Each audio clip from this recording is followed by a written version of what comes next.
اعوذ باللہ من الشیطان الرجیم سورۃ الہمزہ مکیہ بسم اللہ الرحمن الرحیم ویل لکل ہمزۃ لمزہ الذی جمع مالا وعددہ۔ یہاں نیچے میں آپ کا جو ہے چھوٹا سا نون ہے، اگر آپ یہاں ملا کر پڑھیں گے تو ہمزۃ اللمزۃ نلذی ہوگا، پر اگر آپ یہاں آیت پر رک جا رہے ہیں تو یہاں پر پھر نلذی نہیں پڑھیں گے بلکہ الذی پڑھا جائے گا۔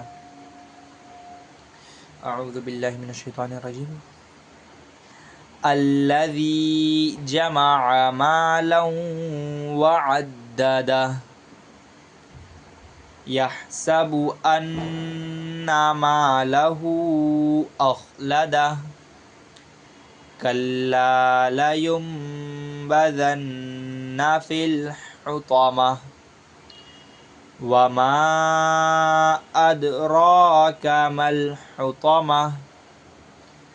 نار اللہ الموقدہ التی تطلع علی الافئدہ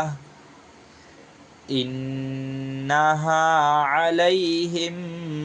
مؤصدہ فی عمد ممددہ۔ صدق اللہ العظیم۔ اگر آپ جو ہے قرآن پڑھتے پڑھتے اگر کسی سے بات کر لیں اسی قرآن پڑھنے کے دوران، تو وہاں پر آپ جو ہے بسم اللہ نہیں پڑھیں گے بلکہ صرف اعوذ باللہ پڑھ کر جو ہے ہم لوگ پھر اپنا پڑھنا شروع کر دیں گے۔ اور کبھی بھی جو ہے آیت کے بعد اگر الف اور لام رہا اور لام کے اوپر اگر تشدید ہے یا لام کے بعد والے حرف کے اوپر اگر تشدید ہے تو وہاں پر الف کے اوپر خود بخود زبر آ جائے گا اور اس کو ہم لوگ جو ہے تشدید والے حرف سے ملا کر پڑھیں گے۔ یہ قاعدہ صرف اس وقت ہے جب الف اور لام آیت کے بعد ہو، بالکل یعنی آیت اس سے یہ آیت آپ کا مکمل ہو گیا، اب اس کے بعد الف لام سے جو ہے دوسری آیت شروع ہو رہی ہے، تو اس وقت ہم لوگ جو یہ کریں گے کہ الف لام سے شروع ہو رہی ہے اور اس کے بعد اگر لام کے اوپر تشدید ہے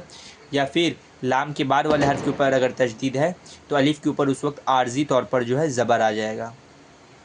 اور اگر ایسا نہیں ہے تو پھر زبر نہیں آئے گا، پھر نارمل ہم لوگ پڑھیں گے جیسے پڑھتے ہیں۔ اور اگر الف لام شروعات میں نہیں ہے، کوئی اور وہ حرف سے شروعات ہے اس آیت کی اور اس پر تشدید ہے تو وہاں پر تشدید جو ہے ہٹ جائے گا، اس وقت تشدید نہیں پڑھا جائے گا، صرف نارمل جس طرح ہم لوگ ایک بار پڑھتے ہیں کسی بھی حرف کے اوپر زبر زیر پیش رہنے سے اسی طرح پڑھا جائے گا۔ آج کے لیے بس اتنا ہی، پھر ملاقات ہوگی اگلے سبق میں انشاءاللہ۔ السلام علیکم ورحمۃ اللہ وبرکاتہ۔